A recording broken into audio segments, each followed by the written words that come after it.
Deus é o nosso refúgio e fortaleza, socorro bem presente no dia da angústia. É com essa saudação do Salmo de número 46 que eu quero cumprimentar todos os meus irmãos e minhas irmãs em nome de Jesus.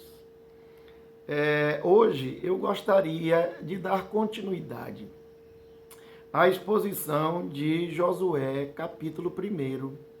Na semana passada, eu estive conversando com vocês sobre Josué, capítulo 1, versículo de 1 ao versículo 4. Hoje, eu gostaria que você abrisse sua Bíblia no capítulo 1, versículo de 5 a 9. Nós vamos dar continuidade à exposição desse texto bíblico maravilhoso. Vamos lá? Todos juntos? Ninguém te poderá resistir todos os dias da tua vida. Como fui com Moisés, assim serei contigo. Não te deixarei, não te desampararei. Sê forte e corajoso, porque tu farás este povo herdar a terra que, sob juramento, prometi a seus pais. Tão somente, sê forte e corajoso, para teres o cuidado de fazer segundo toda a lei que teu servo Moisés te ordenou. Dela não te desvies nem para a direita, nem para a esquerda, para que sejas bem-sucedido por onde quer que andares. Não cesses de falar deste livro da lei. Antes, medita nele dia e noite, para que tenhas cuidado de fazer segundo tudo quanto nele está escrito. Então, farás prosperar o teu caminho e serás bem-sucedido. Não te mandei eu? Sê forte e corajoso. Não temas, nem te espantes, porque o Senhor teu Deus é contigo, por onde quer que andares. Aleluia. Oremos mais uma vez.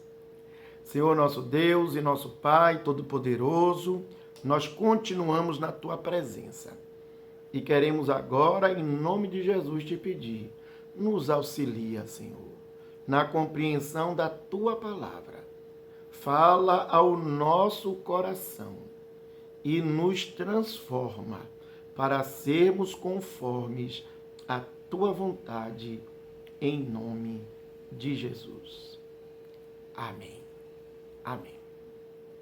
Na primeira exposição, como eu falei anteriormente, lá do capítulo 1, dos versículos 1 a 4, nós fizemos um paralelo entre a situação de Josué ante ao rio Jordão, às portas de Canaã.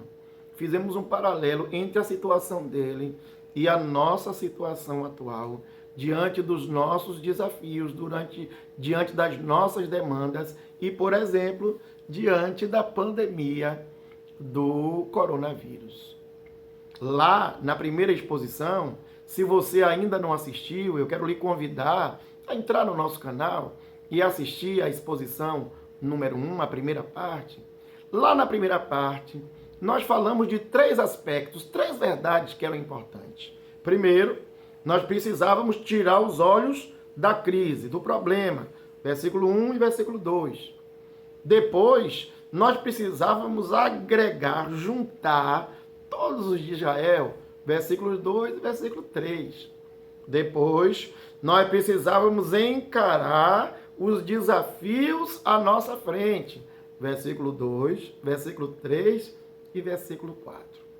Hoje, eu gostaria de avançar dizendo: é hora de atravessar o Jordão. Em quarto lugar, precisamos da companhia e da bênção de Deus. Vejam aí, versículo 5 e versículo 9. 5 e 9. Leiamos juntos. Ninguém poderá te resistir todos os dias da tua vida. Como fui com Moisés, assim serei contigo. Não te deixarei e nem te desampararei. Versículo 9. Não te mandei eu? Ser forte e corajoso, não temas, não te espantes, porque eu, o Senhor teu Deus, é contigo por onde quer que andares. Se você não é cristão, você vai achar estranho quando um crente usar uma frase, uma expressão assim: foi Deus quem me deu. Foi Deus quem fez. Isso é prova da ação de Deus na minha vida. Por que é que você acha isso estranho? Você acha isso estranho porque você conhece a pessoa. Você sabe da vida dela, sabe da capacidade dela, sabe do esforço que ela fez para conseguir aquele objeto ou aquele bem. E você sabe que em algumas vezes ele recebeu aquilo por sorte. Independente disso, geralmente uma pessoa diz: não, não foi Deus não, foi você que fez, foi você que conquistou, foi você que realizou, foi você. Se você é um desses, significa que você ainda é materialista. Você acredita na capacidade única e exclusiva do homem. Isso é uma das características dos humanistas, né? Essa valorização exacerbada do homem. Nós cristãos dizemos: Deus é a origem, Ele é o autor, Ele é o inspirador, Ele é o mantenedor, Ele é tudo. Ou seja, é Ele quem nos fez acordar e respirar. É Ele quem nos dá o alimento e a família. É Ele quem abre a porta do emprego. É Ele quem me dá inteligência, saúde, capacidade de ir mais adiante. Por isso, nós cristãos somos completamente agradecidos, gratos a Deus por tudo que Ele fez e tudo que Ele faz. Inclusive por você que ainda não crê. Josué estava sendo lembrado desta realidade. Deus, que dera a vitória aos seus pais, representados aqui por Moisés, Deus que dera essa vitória, é o mesmo Deus que estava com ele agora e que continuaria com ele na sua jornada, na sua caminhada. Deus o abençoaria, Deus mostraria a sua vontade, Deus realizaria os seus milagres, Deus cumpriria a sua promessa. A mensagem para Josué era essa: Deus é contigo, aleluia. Diante dos desafios que temos na atualidade, alguns esperam pelo governo, seja o governo de direita, seja o governo de esquerda, seja o governo de centro, mas eu queria lhe dizer, nenhum governo é capaz de nos livrar dessa pandemia maldita que está aí. Países grandes e poderosos pararam e se curvaram diante de um vírus que alguns diziam que era insignificante. A ciência e a tecnologia se demonstraram incapazes de resolver o problema. O dinheiro no bolso ou no banco não livrou milhares e milhões que foram infectados e outros milhões que chegaram até a morte.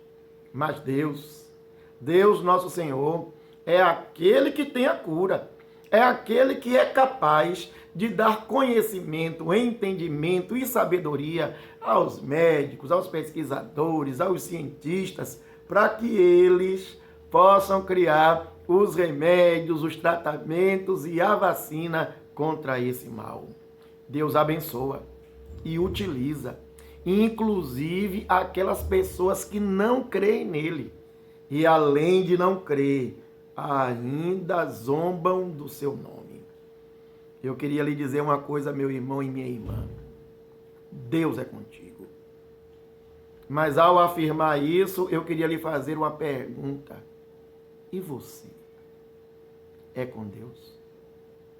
Você caminha com Deus? Você está em comunhão com Deus? Você está fazendo a vontade de Deus?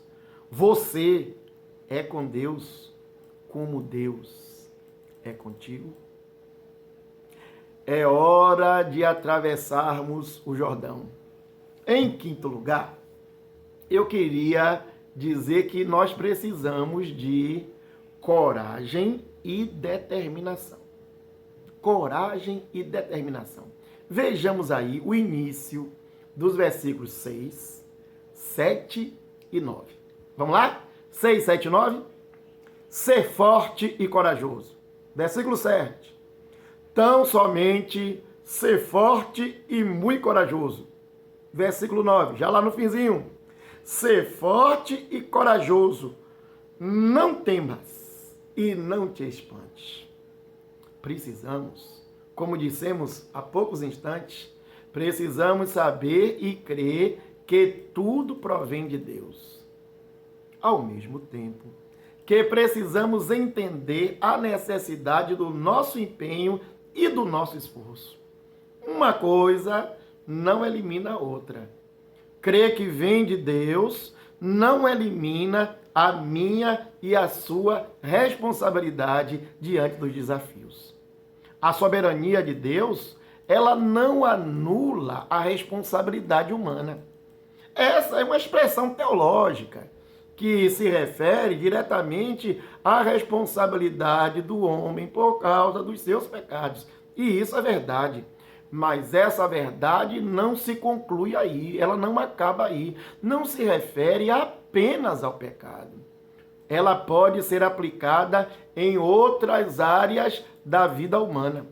Isso significa que erroneamente alguns cristãos têm orado a Deus, pedido a Deus, suplicado a Deus, mas depois se sentam na sombra de uma árvore e ficam esperando que as coisas aconteçam, ou que elas se materializem, ou que elas caiam do céu.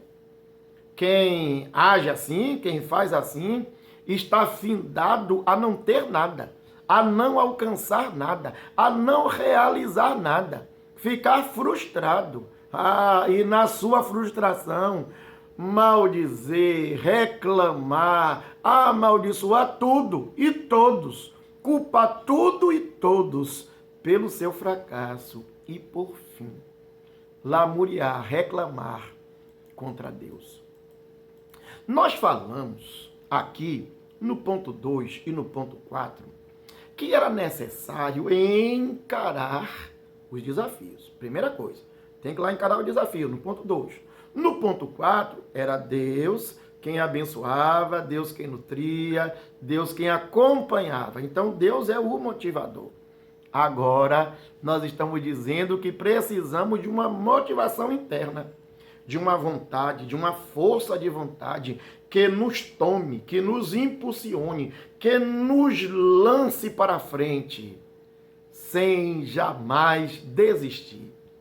Nós temos ouvido e lido sobre pessoas que começam uma boa obra e eles têm bons planos e eles têm boas estratégias. Porém, logo, logo o fogo se apaga. Nas primeiras dificuldades eles desistem e com pouco tempo até se esquecem do seu propósito original. Eu lembro, por exemplo, da história de Esdras e Neemias. Eles foram chamados por Deus e vocacionados na sua geração para construir Jerusalém, para reconstruir Jerusalém, para levantar os muros, para construir o templo. E aqueles irmãos cheios do poder de Deus, da ousadia de Deus, começaram aquela obra. Mas os irmãos que estavam com eles naquela geração, logo, logo, eles se cansaram. Logo, logo, eles se desmotivaram. Logo, logo, eles desistiram e foram para suas casas. E o pior, disseram abertamente: não chegou a hora, não chegou a época, não chegou o momento de reconstruirmos a casa do Senhor. Eles estavam agora lutando pelos seus próprios interesses. Nesse texto, nesse pequeno texto, daí do capítulo 1 de Josué, de 5 a 9, a expressão ser forte e corajoso, ela aparece 3 vezes, deixando claro para Josué que essa deveria ser uma de suas características principais. Que isso seria importante para o êxito, para o sucesso da sua vida e da sua missão. Ter foco, ter coragem, ter força, ter determinação, faria com que ele e, consequentemente, todo o povo de Israel pudesse avançar sobre o Jordão e conquistar a terra prometida. Eu quero lhe perguntar, meu irmão. Você, meu irmão, minha irmã, você termina aquilo que você começa? Você vai até o fim ou conclui os seus projetos e propósitos? Você hoje é melhor ou está mais preparado do que antes da pandemia? Você tem avançado, mesmo que seja um pouquinho a cada dia? Ou você é aquele que sonha, é um dos sonhadores, mas que nunca chega a lugar algum? Quem é você? É hora de atravessarmos o Jordão. Em 6º lugar, nós precisamos de orientação e sabedoria.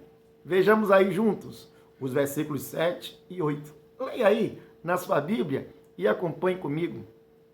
Tão somente ser forte e muito corajoso, para teres o cuidado de fazer segundo toda a lei que meu servo Moisés te ordenou. Dela não te desvies nem para a direita, nem para a esquerda, para que sejas bem-sucedido por onde quer que andares. Não cesses de falar deste livro da lei. Antes, medita nele dia e noite, para que tenhas cuidado de fazer segundo tudo quanto nele está escrito. Então farás prosperar o teu caminho e serás bem-sucedido. Aleluia. Olha quanta coisa preciosa nós temos aqui nesse capítulo 1. No primeiro ponto, nós vimos lá, precisamos tirar o foco da crise. Em segundo lugar, precisamos agregar todos, não deixar ninguém de fora. Terceiro, precisamos encarar os desafios à frente. Quarto, precisamos da companhia e da bênção divina. Quinto, precisamos de coragem e determinação. Agora, precisamos de orientação e sabedoria. A Bíblia diz de si mesmo: toda a Escritura é inspirada por Deus e útil para o ensino, para a repreensão, para a correção, para a educação na justiça, a fim de que o homem de Deus seja perfeito e perfeitamente habilitado para toda obra, toda boa obra. Josué tinha visto isso em Moisés, um homem que sempre estava consultando a Deus, buscando a Deus, perguntando a Deus qual era o caminho a seguir, o que deveria fazer para orientar, para apacentar e julgar aquele povo. Deus era o mesmo, era ao mesmo tempo o poder legislativo, era Deus quem fazia a lei. Deus era o poder executivo, ele cumpria a lei e fazia com que todos cumprissem e guardassem a sua lei. Deus era o poder judiciário, era ele quem julgava aqueles homens e mulheres que não estavam cumprindo e guardando a sua lei. Deus era tudo para eles. Josué agora tinha como desafio não ficar aquém dessa lei. Também não ir além dela. Ele tinha que se orientar por ela, se pautar nela, pregá-la, ensiná-la à sua geração e aos mais novos, para que eles não se esquecessem do caminho. Esse, sem dúvida, é um dos maiores desafios para a igreja do nosso tempo. Que desafio? Irmãos, as igrejas de hoje, as igrejas estão sendo tentadas, nós estamos sendo tentados a adaptar a Bíblia ao ensino, às demandas, às necessidades das pessoas nos nossos dias. Alguns chegam ao ponto de dizer que a Bíblia é arcaica, ultrapassada.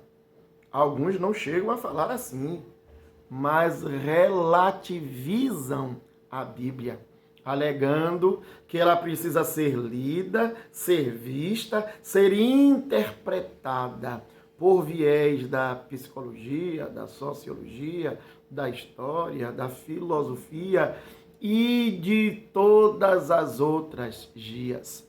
A orientação para Josué aqui veio em forma de mandamento, para que ele não inventasse, para que ele não criasse da sua cabeça, para que ele não se desviasse nem para a direita, nem para a esquerda. Que a sua aprovação e que o seu sucesso dependiam de uma máxima: a infalibilidade e a utilidade das Escrituras. Aquilo que, milênios mais tarde, seria chamado pelos reformadores de sola Escritura, somente as Escrituras. Meu irmão e minha irmã, hoje nós estamos vivendo dias difíceis. E não falo agora da pandemia do Covid-19. Eu falo da pandemia das heresias, que tem assolado, destruído, arrasado as nossas igrejas. Dias em que as igrejas têm criado um novo caminho, novos preceitos, novas doutrinas. E para isso, tem colocado à parte, tem colocado de lado as escrituras sagradas do Antigo e do Novo Testamento, abandonando assim a verdade que vivifica e que salva, abandonando assim o novo e o vivo caminho. Eu queria lhe perguntar, você tem pedido orientação a Deus para os seus planos e projetos? Você, meu irmão, tem falado com o Senhor e pedido a Ele que lhe mostre a vontade dEle para a sua vida e para a sua missão aqui na terra? Você, meu irmão, ao orar, você tem procurado na Bíblia, nas Escrituras, a revelação e a resposta de Deus para as suas perguntas? Está na hora, é hora de atravessarmos o Jordão. O que é que Deus está falando com você? O que é que Deus está falando no seu coração? Vamos orar. Senhor, nosso Deus e nosso Pai Todo-Poderoso, não nos dá, ó Deus, tranquilidade e paz, enquanto não ouvirmos a Tua voz e atendemos o Teu chamado.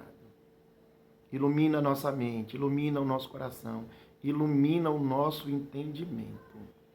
Nós te pedimos isso, em nome de Jesus. Amém. Que Deus lhe abençoe. A mensagem vai ficar aí. Assista, troque com outro, encaminhe para outras pessoas. E nunca se afaste do ensino fiel das Escrituras. Deus te abençoe. lhe dê uma boa semana de paz para você e a sua família.